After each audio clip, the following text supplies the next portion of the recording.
இன்றைய குர்ஆனுடைய பருவத்திலே அல்-குர்ஆனுடைய 75வது அத்தியாயம் பார்க்கக்கூடிய அல்-கியாமா என்று சொல்லக்கூடிய ஒரு அத்தியாயத்தினுடைய விளக்கத்தை தான் பார்க்கிறோம். இந்த அத்தியாயத்தை பொறுத்தளவிலே 40 வசனங்களை கொண்டடக்கியதாக இருக்கிறது. அல்-கியாமா என்று சொல்லக்கூடிய இந்த அத்தியாயம் ஒவ்வொரு முஸ்லிம்களுமே அதிகமாக இதை நினைவுபடுத்திக் கொள்ள வேண்டிய ஒரு அத்தியாயமாக இருந்தது.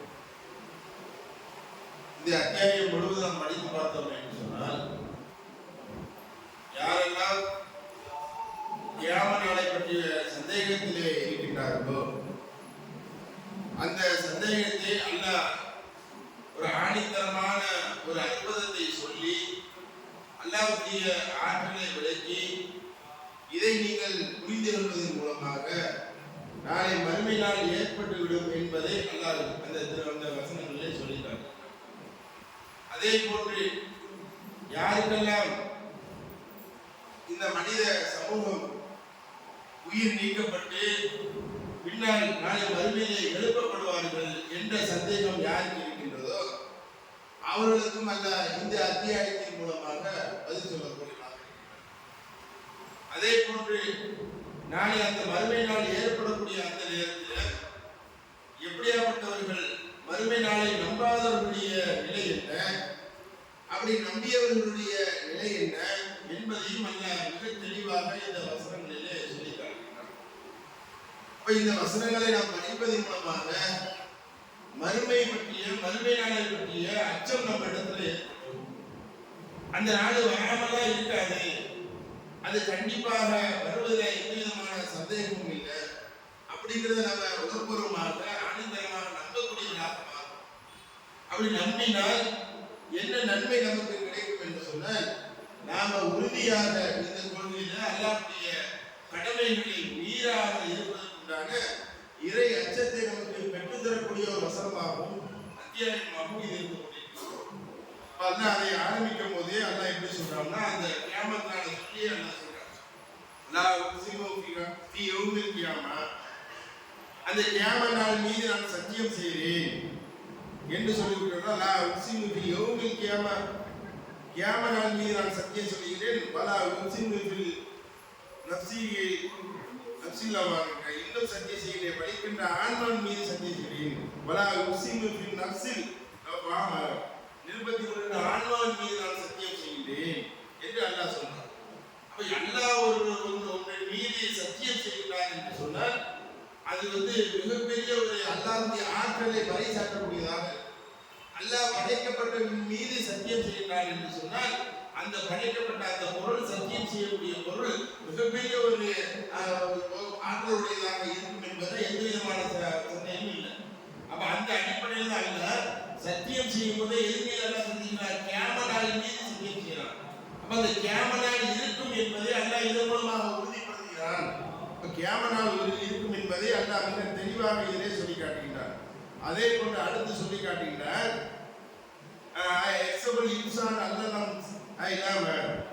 அவருடைய மனிதன் எண்ணுகின்றன, மனிதன் எப்படி எண்ணுகிறார் அப்படிங்கிறதையும் அல்லாஹ் இந்த வசனத்தில் அல்லாஹ் சொல்றான்.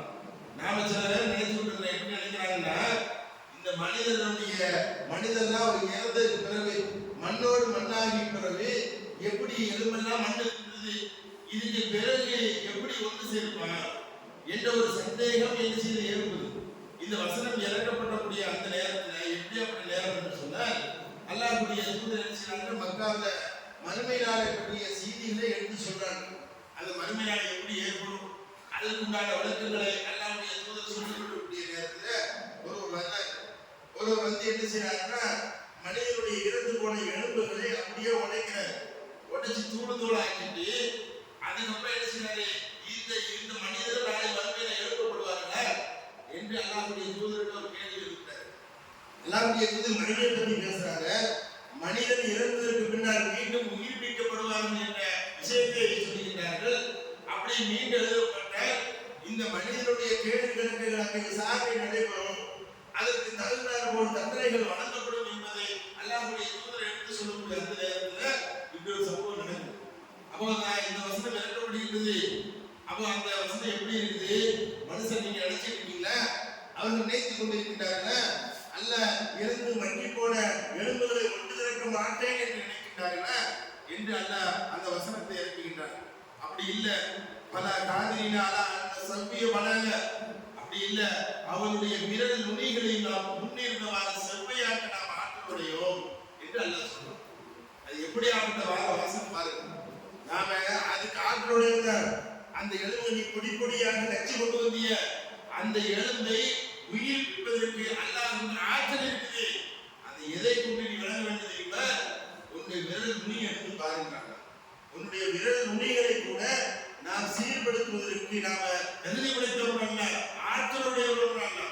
அப்போ அந்த விரல் நுனியை ஆய்வு செய்யறாங்க. நாம இன்னைக்கு பார்க்கிறோமா இல்லையா? இன்னைக்கு உலகத்துல எவ்வளவோ டெக்னாலஜி வளர்ந்துச்சு, எவ்வளவு கேமரா பிடிக்கலாம் அல்லது எல்லாமோ செஞ்சு நம்மளுடைய உருவங்களை எடுக்கலாம். ஆனாலும் அந்த ஐடென்டிஃபிகேஷன் இவன் தான் என்பதை உறுதிப்படுத்துவதற்கு எதை தவிர சொல்றான்? கை ரேகத்தை பார்த்து சொல்றான்.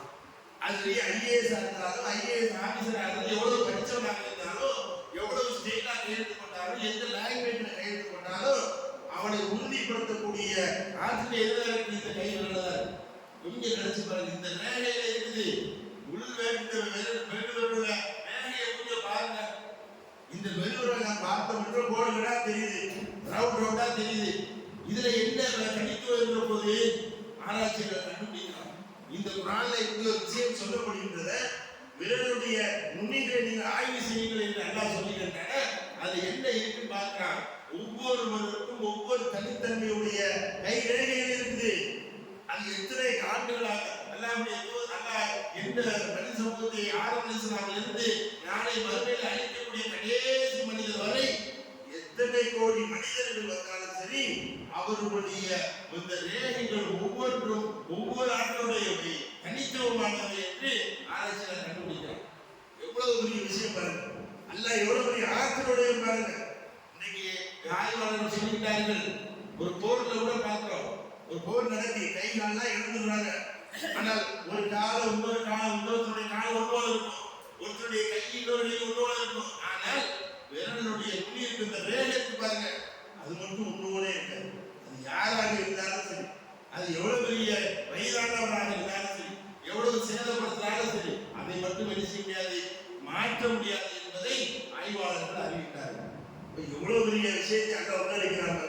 இந்த சாதாரண ஒரு பெரு விரல்ல இதை நீ ஆய்வு செய்து பாரு, உன்னால முடியுமா? நம்ம மண்ணில் வச்சு எவ்வளவு வெவ்வேறு உருவங்கள் வடிக்கிறாங்க. ஒரு களிமண்ணை ஒட்டி கொடுத்த நீ இதில் நிறைய மாதத்தில் கொண்டு வாங்கினா ஒவ்வொன்றா செய்வான். ஒரு 100 கிலோ கொண்டு வருவான். 101வது எப்படி செஞ்சாலோ அதே போன்று 101 செஞ்சுதான் ஆகணும்.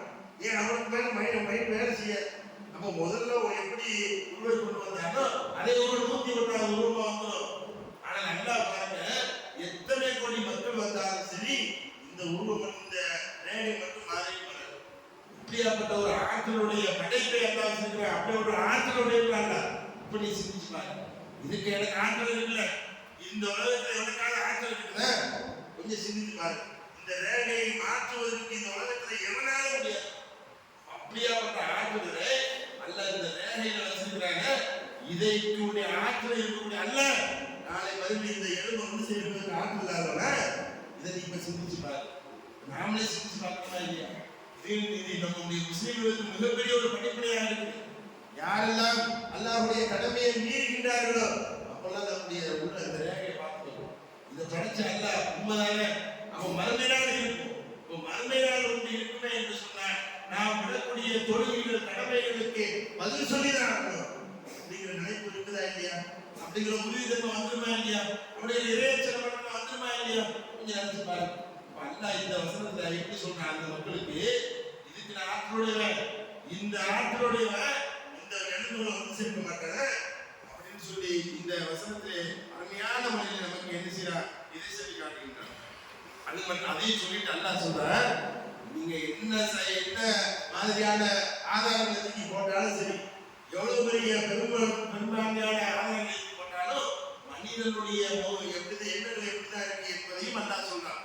அல்லாஹ் சொன்ன 75வது அல்லாஹ் சொல்றான் இதுனுடைய இன்சானுடைய எப்படி அமான் என்னும் மனிதனுடைய தன் எதிரே வர இருப்பதை கியாமனாலே குறிப்பிக்கவே நான் இவ்வளவு ஆமனங்கள் சொன்னாலும் சரி இப்ப இதுக்கு நான் ஆற்றலுடைய அப்ப அதுக்கு நான் ஆற்றலுடைய நான் இருக்க மாட்டேன்னா இப்ப கியாமத்தால் கண்டிப்பா இருக்குது மறுமையால் இருக்குது ஒவ்வொரு எல்லா சமுதாயம் அழிக்கப்பட்டு எல்லா மனிதர்களும் அழிக்கப்பட்டு நாளை மறுமையிலே எழுப்பப்படுவார்கள் அல்லது எழுப்புகள் எல்லாம் அப்படியே மற்றொரு மண்ணாக மக்கி போனாலும் அவர்களை மீட்டெடுப்பதற்கு ஆற்றலுடையவர் அதற்கு செயல்படுதான் இந்த கையில் என்று சொல்லக்கூடிய அல்ல சொல்லிட்டு தான் அல்ல சொல்ற எவ்வளவு சொன்னாலும் இந்த மக்கள் என்னதான் செய்வாங்க இப்படி ஒரு நாள் வருமா அந்த நாளை குறிப்பிட்டதான் நாடுறாங்க அப்படின்னா என்ன அர்த்தம் அல்லாஹ்வுடைய கடமையை மீறுவதற்கு அவரை ஆற்றலை குறைத்து மதிப்பிடுவதற்கு தான் மனிதனுடைய எண்ணம் இருக்கின்றது என்பதை அல்லாஹ் இந்த வசனத்தின் மூலமாக சொல்லி காட்டுகின்றார். அதே போன்று இன்னொரு வசனத்தை அல்லாஹ் சொல்றான் பாருங்க. அடுத்து சொல்றார் மனிதனுடைய எண்ணம் எப்படி இருக்கும் நாளை மறுமையாளை பற்றி எப்படி நினைத்துக் கொண்டிருக்கிறார்கள் என்பதற்கு அழகா தெளிவா சொல்றாங்க. எஸ்வலு ஐயனாவோ யோமல் கியாமா கியாமா நாள் எப்பொழுது வரும் அப்படின்னு ஒரு எனக்காகவே கேட்கிறேன். காலமா கேட்கிறேன்னா அப்படிலாம் ஒண்ணு இருக்குமா அப்படிங்கிற மாதிரியான கொஸ்டினை மனிதனுடைய எண்ணங்கள் என்ன செய்து கேட்குது. கியாமா நாள்லாம் ஒண்ணு உண்டா? இந்த உலகமெல்லாம் அழிக்கப்படுமா இல்ல யாரும் எழுப்பப்படுமா?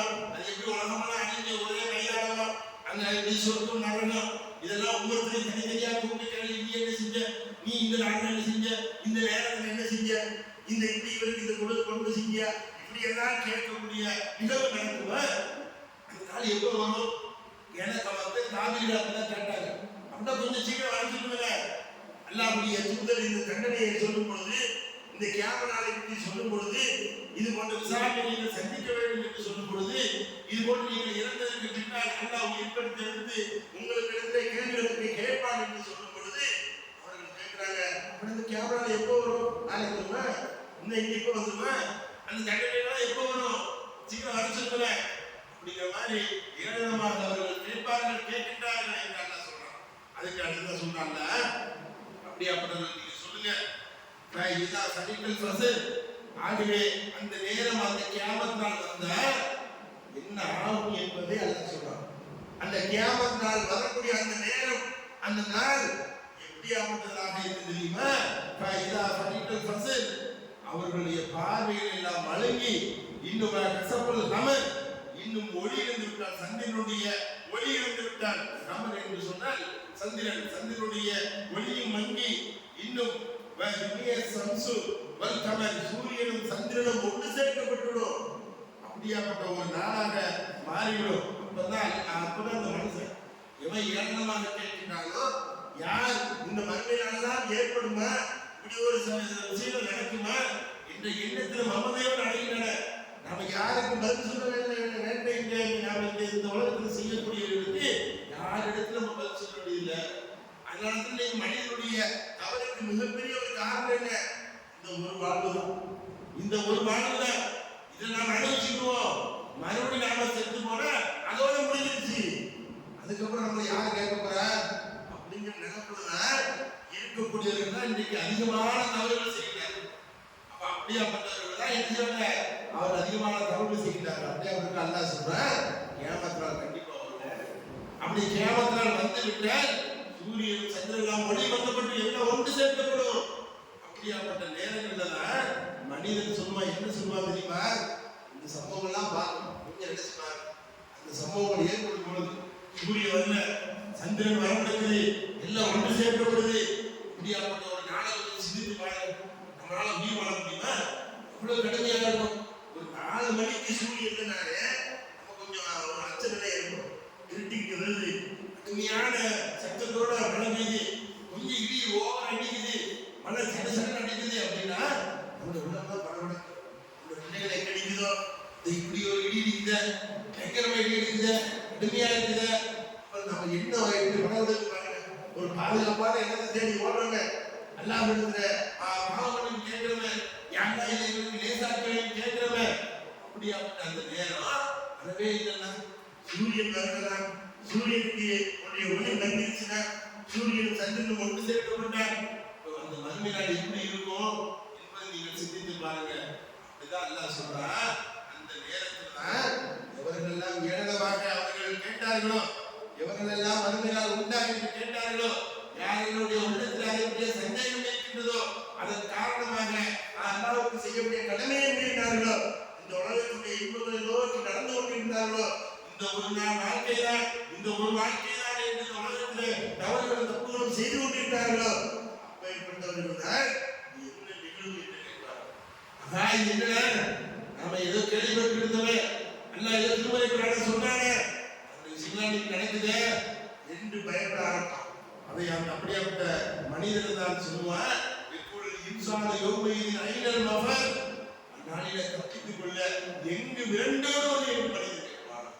எங்க ஓடுது நாளாயிடுச்சு, எங்க ஓடுது, எங்க போய் தப்பித்துக் கொள்ள? தப்பிப்பதற்கு ஏதாவது இடம் இருக்குதா? கரண்ட் இல்லைன்னு நம்மளால வீட்டை விட்டு வெளியே போக முடியுமா? சடவுன் ஆயிடுச்சு, இந்த நேரத்தில் சடவுன் ஆயிடுச்சுங்க, நம்மளால வீட்டை விட்டு வெளியில போக முடியாது, எங்கேயும் போக முடியாது, ஒரு பக்கத்து கடைக்கு கூட போக முடியாது. அதுவே விரண்டு ஆயிடுச்சுன்னா நிலைமை எப்படி இருக்கும் பாருங்க. அப்படியாப்பட்ட அந்த நேரத்தில் மனிதன் அப்பா எங்க போறது, இப்படியாப்பட்ட ஒரு சூழ்நிலை இருக்குது, தாங்கிக் கொள்ள முடியல, இதிலிருந்து எங்கே தப்பித்துக் கொள்வது என்று மனிதன் கேட்பான். அப்ப அல்லாஹ் சொல்லுவான், கல்லால தப்பித்துக் கொள்ள முடியும் இல்லவே இல்லை, தப்ப இடமே இல்லை என்று அல்லாஹ் சொல்லுவான். இதுக்கு முன்னால சொல்லும் போதெல்லாம், மறுமையை பற்றி சொல்லும் போதெல்லாம், எலும்ப நாம மறுபடியும் உயிர்ப்பு நீ சந்தேகமா கேட்டியே, அதுக்கு ஆதாரத்தை கொடுத்து அற்புதத்தை சொல்லி என்னுடைய வல்லமையை சொல்லி அதன் மூலமாக நீ நம்பிக்கை கொள் என்று சொன்ன, நீ அதை நம்பிக்கை கொள்ளாம உன்னுடைய தாழ்படித்தனமாக நீ வாழ்ந்திய, அல்லாஹ்வுடைய கடமையை மீறிய, நம்ம எப்படியாவது சந்தித்துக் கொள்ளலாம் அல்லது நமக்கு யாருக்கும் பதில் சொல்ல வேண்டிய அவசியம் இல்லை என்ற அடிப்படையில் வாழ்ந்திய, நீ உங்களுக்கு தப்பித்துக் கொள்ள இடமே இல்லை, முடியவே முடியாது, இல்லை இல்லை தப்பித்துக் கொள்ள இடமே இல்லை என்று அல்லாஹ் சொல்ற. இறுதியாக அல்லாஹ் சொல்றான், இலா ரப்பிக்க யௌமஇதின் முஸ்தகர், எங்க இறுதியான அந்நாளில் உன்னுடைய இறைவனிடம் தான் தங்குகிறோம். எவ்வளவு அழகா அந்த அத்தியாயத்துக்கு வசனங்கள் அல்ல எவ்வளவு தெளிவா போறாங்க. நீ எங்கேயும் ஓட முடியாது, நீ பெரிய ஒரு பங்களா கட்டி வச்சிருக்கலாம், அல்லது பெரிய கோட்டையை கட்டி வச்சிருக்கலாம், அல்லது பெரிய உடம்புல ஒரு பெரிய ஒதுக்குப்புறா இருக்கலாம், அல்லது பெரிய இரும்புல கோட்டையை வச்சிருக்கலாம், நீ அங்க கொண்டு போய் ஒதுங்கினாங்க எங்கேயும் தப்பிக்க முடியாது, எல்லா இடங்களையும் தான். நீ எந்த ஊர்ல மலை உச்சியில கொண்டு போய் உன்னுடைய இடத்தை வச்சிருக்காலும் சரி, நீ எங்க போனாலும் இந்த உலகம் முழுவதும் இதே நிலைமைதான், எங்கேயும் தப்பித்துக் கொள்ள இடமே கிடையாது. அப்படியாப்பட்ட நேரத்துல தான் யார் இடத்துல பாதுகாப்பு தெரியுமா, எதை பற்றி அல்லாஹ் உங்க இடத்துல எச்சரித்தாங்க அந்த இறைவனிடத்துல மட்டும்தான் பாதுகாப்பு. அவன் நினைத்தால் மட்டும்தான் நம்மை பாதுகாக்க முடியும், அவன் மட்டும்தான் நம்ம தங்கப்படக்கூடிய இடம் இருக்கும் என்பதை அல்லாஹ் மிக தெளிவாக சொல்லி காட்டுகிறார். அதே போன்று அந்த நாளை பற்றி அல்லாஹ் சொல்றான், இப்படியாப்பட்ட நாள் வந்துடும், அந்த நாள்ல நீங்க எதையெல்லாம் செஞ்சு வச்சுக்கீங்க, நாளில் மனிதன் முற்படுத்தி அனுப்பதையும் உலகில பின்பற்றுவதை பற்றி அறிவிக்கப்படுவார். எதெல்லாம் இந்த உலகத்தில் செஞ்சீங்களோ அதெல்லாம் அல்லாஹ்வுக்கு அல்லாஹ் அறிவிக்கப்படும்.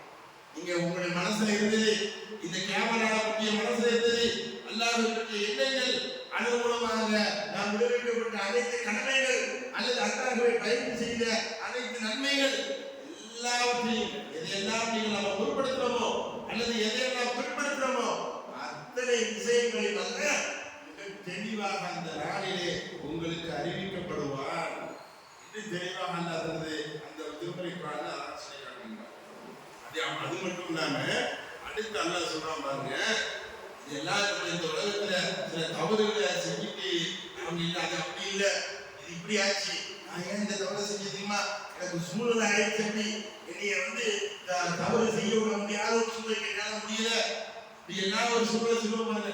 நாம செஞ்ச தப்புக்கு உங்களை தேவை பாருங்க, இந்த அதை அப்படி சொல்லி இப்படி சமாளிச்சிடும், இப்படி சொல்லி இப்படி சமாளிச்சிடும், நான் அப்படிதான் நினைச்சேன், ஆனா என்னை இப்படி கொண்டு வந்துட்டாங்க, என்ன சில வரதட்சணை வாங்கக்கூடிய இளைஞர்கள் இப்படி சொல்லக்கூடிய வார்த்தை தான். அதனால தன்னுடைய தொழில உறுதியா இருப்பான், வரதட்சணை வாங்க மாட்டேன், அது ஏழாம் சொன்னாலும் சரி, யாரை விட்டாலும் சரி, அவருடைய சட்டங்களை மீற மாட்டேன், வரதட்சணை மீற மாட்டேன். ஆனா அந்த சூழ்நிலை வந்துச்சுன்னா மீற முடியலாம். என்னப்பா இவ்வளவு உறுதியா இருந்தீங்க, ஏன் நீ வரதட்சணை நம்ம அப்படி செஞ்சுவேன் பண்ணிடுவேன், அப்படி செஞ்சுவேன், இப்படி செஞ்சுவேன், மிரட்டிடுச்சு, வேற வழியே தெரியல, அதனால நான் என்ன செஞ்சுட்டேன், அந்த தவறை செய்யக்கூடிய மாறிவிட்டேன் என்று சொல்லுவாங்க பாருங்க. அந்த ஒரு சம்பகட்டை கட்டுவாங்க பாருங்க. அப்ப அந்த மாதிரி சம்பகட்டை தான் அல்லாஹ் தெளிவா சொல்றான், பலவு அல்கா மாதிரன்.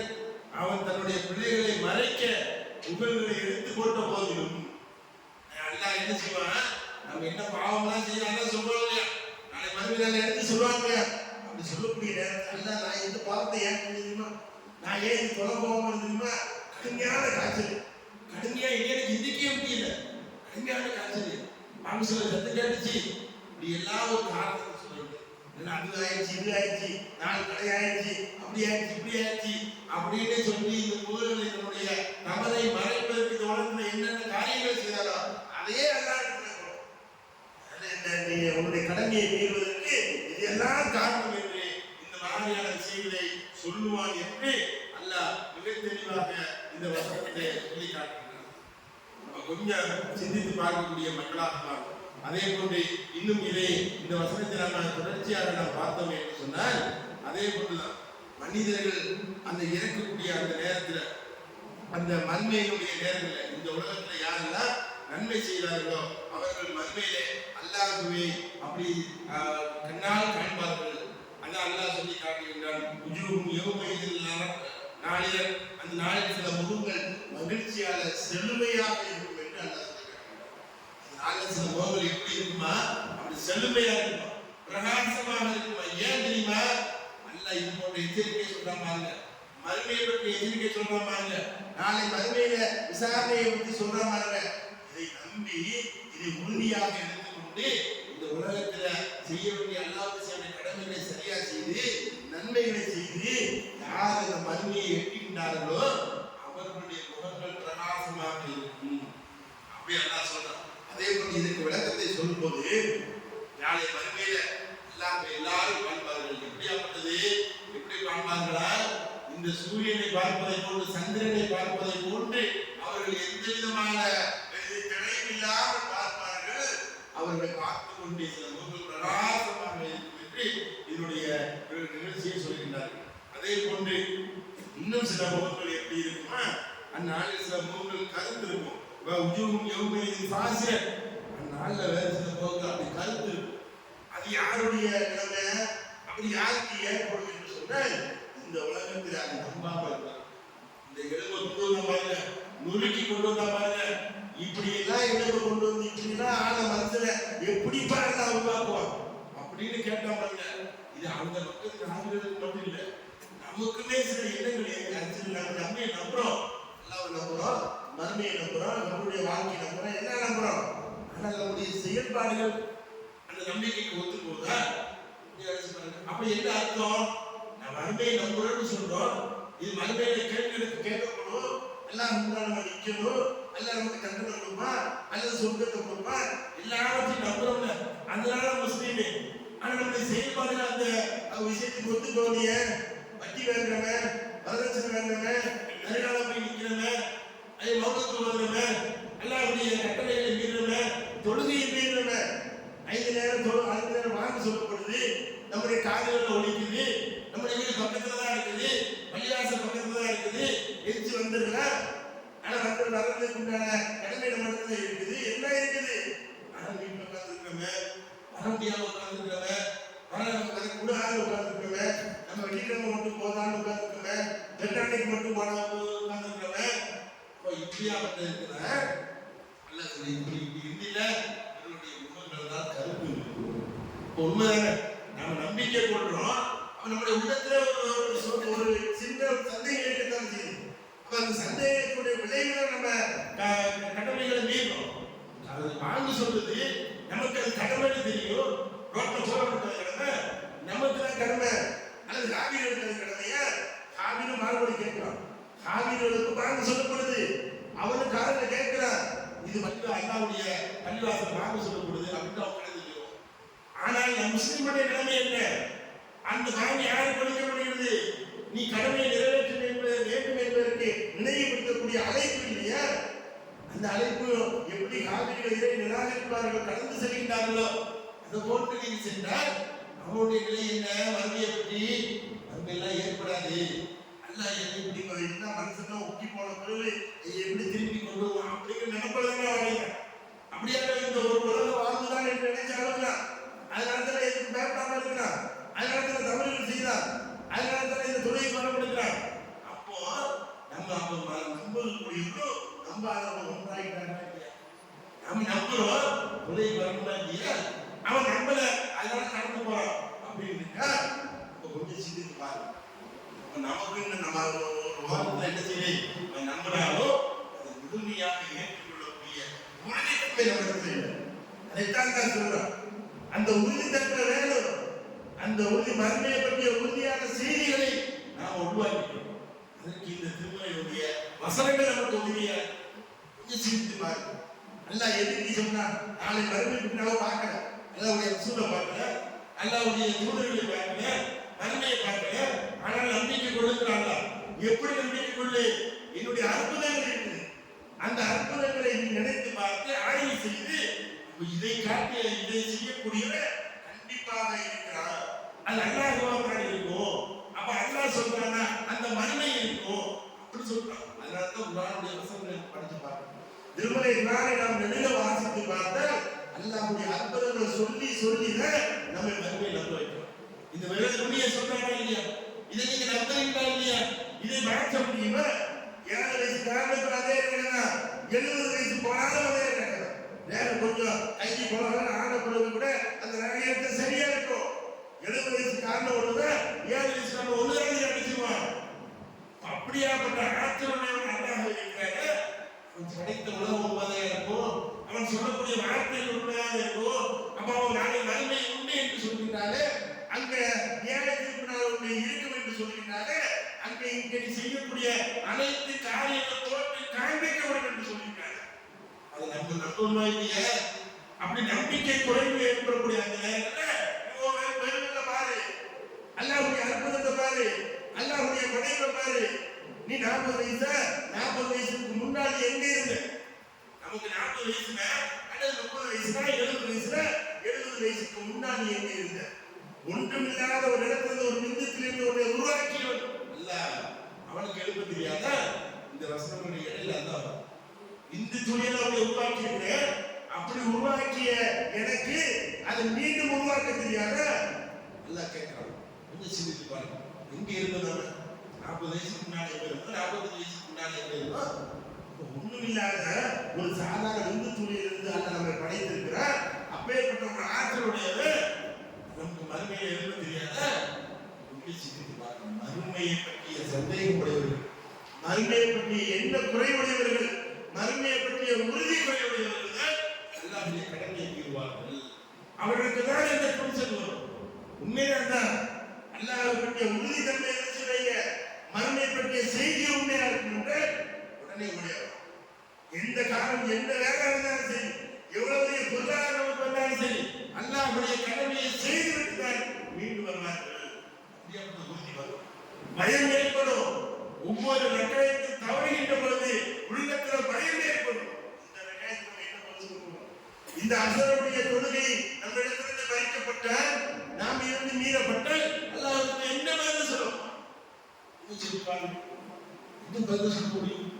நான் கடையில் இருந்தும் சொல்ல போறீங்களா, இல்ல பிரயாணத்தில் இருந்தும் சொல்ல போறீங்களா, அல்லது நான் வீட்டில் தூங்கிட்டு சொல்ல போறீங்களா, இல்ல எனக்கு காதலை கேட்கணும்னு சொல்ல போறீங்களா, அல்லது எனக்கு நினைவுபடுத்தணும்னு சொல்ல போறீங்களா?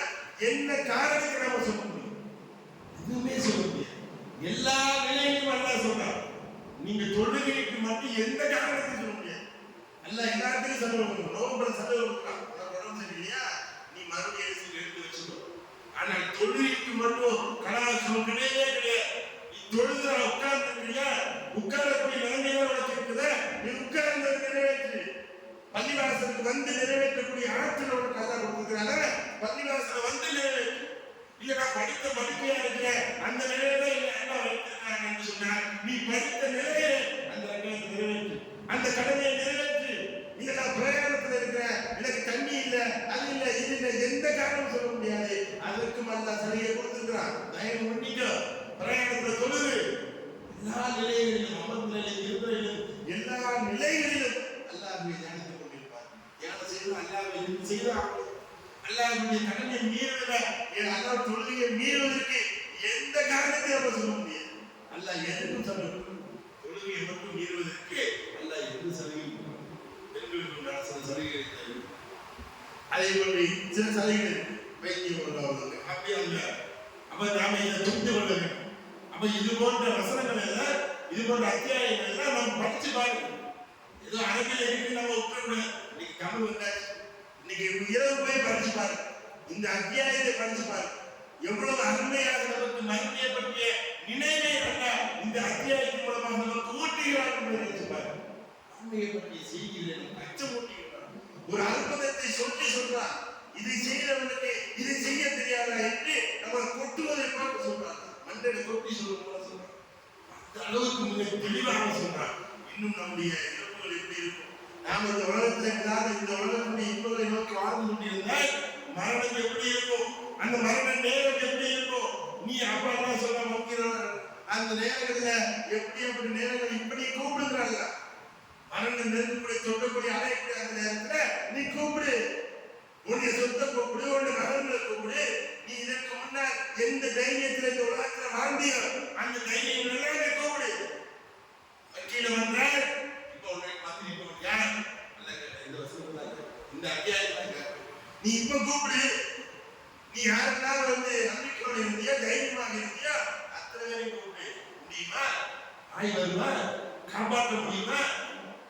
இந்த உலகத்துல எத்தனையோ நபர்கள் மரணத்தை வெல்ல வேண்டும் என்று நினைத்தவர்கள் எல்லாம் அதற்காக கோடிக்கணக்கான செலவழித்தவர்கள் எல்லாம் அதை மீற முடியல. அதனுடைய நேரம் வந்துச்சுன்னா அதற்கு ஒரு நிமிடம் கூட அவர்கள் சேர்த்து வைத்த பொருளாதாரத்தால் அவர்கள் சேர்த்து வைத்த ஆளுநரத்தால் முடியல. இன்னும் நிறைய பேர் உலகத்துல இந்த டைத்தில் நான் இறப்பேன் என்று சொல்லுகிற இறந்ததில்லை. இப்படி மரணம் மட்டும் கையில் இருக்குது. யாருக்கு எந்த நேரம் என்பது அல்லாஹ்வுடைய கையில். ஒவ்வொருவருக்கும் ஒரு மலக்குள் மௌத்தை அல்லாஹ் நிர்ணயித்திருக்கிறான். ஒரு மலக்கு வந்திருக்கிறான். அந்த மலக்குல நம்முடைய உயிரை கேட்கும். அது எந்த நேரமாக இருக்கு? இரவாக இருந்தாலும் பகலாக இருந்தாலும் அது 20 வயதாகவோ 30 வயதாகவோ அது நம்மால கணக்கு சொல்லவே முடியாது. அந்த மாதிரி நேரத்துல பயந்து அதுதான் உங்களுடைய மறுமை காலம்.